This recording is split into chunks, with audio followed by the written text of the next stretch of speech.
All right, let's take a look at the practice test number one. So we have there two rational functions. We want to know, do they have the same horizontal asymptotes, vertical, same in behavior, do they have the same y-intercepts? So you will have a graphing calculator, so you should graph them. And if you do, it should come out to this. So as you look at this graph, you can see that they have the same vertical asymptote. And it almost looks like they have the same horizontal asymptote, but if you notice over here, the blue's going down and the red's going, and you'll notice that they switch, and so they actually cross. And so they don't have the same horizontal asymptote. And so you do need to be really careful when you look at the graph and make sure you understand what the where the asymptotes are on the graph. But let's look at a little bit of math. First off, let's start by finding the vertical asymptotes. So the vertical asymptotes happen when the bottom becomes 0. So this first function has a vertical asymptote at x equals -3. And this one, if you were to solve it, you get 2x equals -6 divided by 2, x equals -3. So they do have the same vertical asymptotes. Now let's look at why they don't have the same horizontal asymptotes. Alright, so this is from our note packet. So for this function, the horizontal asymptote is going to be the k value, so then after the fraction, and there's no number over here, so it's +0. So this one has a horizontal asymptote at y equals 0. And over here, when we have a polynomial on top and on bottom, the horizontal asymptote happens, let's see here, we have the same degree. This is a 1, this is a 1. So if you watch the video I posted on the classroom,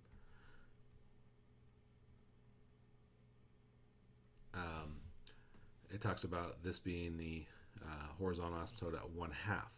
So this one's at y equals 1/2, and if you look back at the graph and were to zoom in, you'd see that this red line's approaching 1/2 and this one's approaching 0. Okay, so they do not have the same horizontal. Now let's look at the y-intercepts. So this one crosses between 1 and 2, the blue one.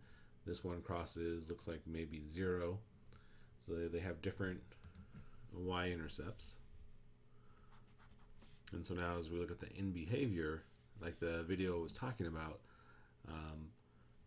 this one's going to have, as x goes to infinity,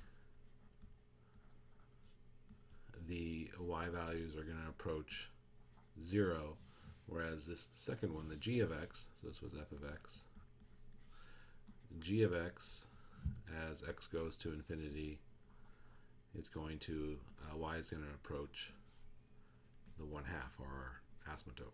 So they don't have the same in behavior. So here the correct answer is B. Alright, for 2, I'll find all the asymptotes and holes in the function. Again, I suggest you watch the video I posted in the classroom talking about in behavior. I think it will help. Alright, so let's start by finding the vertical asymptotes, and so we take the 3x squared plus 4x and we factor it. We take an x out and we get 3x plus 4, and we set both of these equal to 0, so we have x equals 0 for this one. This one is 3x plus 4 equals 0, minus 4 from both sides.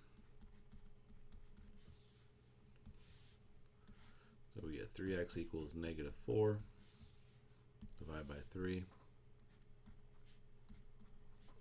and x equals -4/3. So these are our vertical asymptotes. So we're looking for x equals 0, there's 1, there's the -4/3. Here 4 is not right, so it's not B. -4/3, 0, so those are right.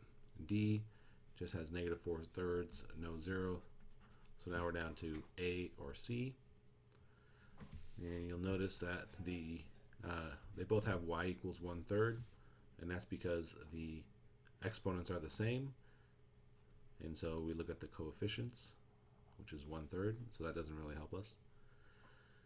So if we go back to our function of x squared over x times 3x plus 4, this x can cancel out one of these x's, and so this cancels out one of those x's, or the x squared, and so now that means this 0 is going to be one of the wholes. So if I take 0 and plug it into what's left after it's got crossed out, 0 over 3 times 0 plus 4 is just 0 over 4, which equals 0. It's okay to have 0 on top, not the bottom, and so that's why 0, 0 is where the hole is at, and that gives us C. Alright, so if you were to graph this, your graph would look like this, and this might help you, it may not, but what I want to point out here is you look at the graph and it looks complete, that there's no hole in it. So you got to be careful with that, because if you actually go to menu, trace, graph trace, you'll notice that the very first thing it says 0 undefined. That's where that hole is at, and so as you trace across it, you plug 0 in, it doesn't work.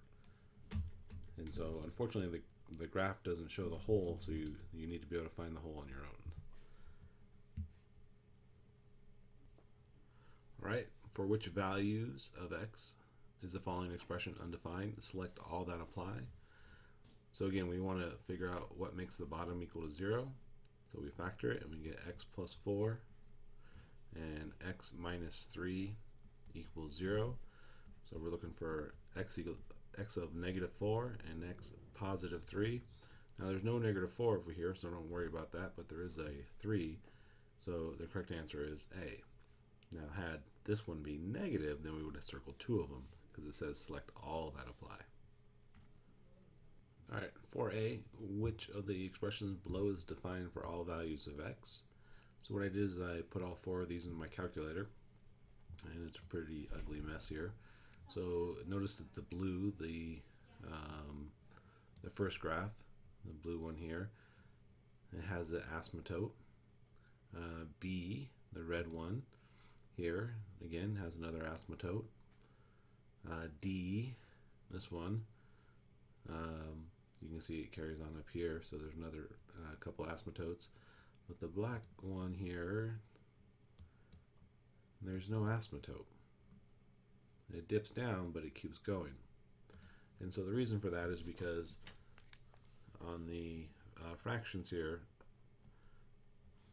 this one becomes x plus 3, x minus 2, and so this one has the vertical asymptote at, or the excluded values at negative 3 and 2. So we can't plug those values in. Same thing here. The bottom's going to factor and have excluded values. Whereas here, I can't factor that, so I can plug in all negative numbers of x, I can plug in 0, I can plug in all positive numbers, and I'll always get an answer on the bottom.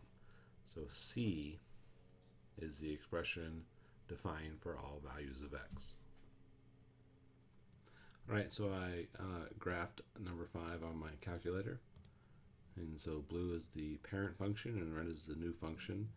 So if we consider 0, 0 here as like our center, and our new center is down here, well, how would you describe that? Did I go left or right? So I go left, and then did I go up or down? I went down. So I had to go over and then down. And so we've talked about this, when it's attached to the x, it's counterintuitive, so it's opposite. It's what makes this 0, so it's negative 4, and this negative 6 on the outside, so negative 4 down 6. So the horizontal translation is negative 4 units, or you could say 4 units to the left. And we moved it down So our translation was -6, 6 units down.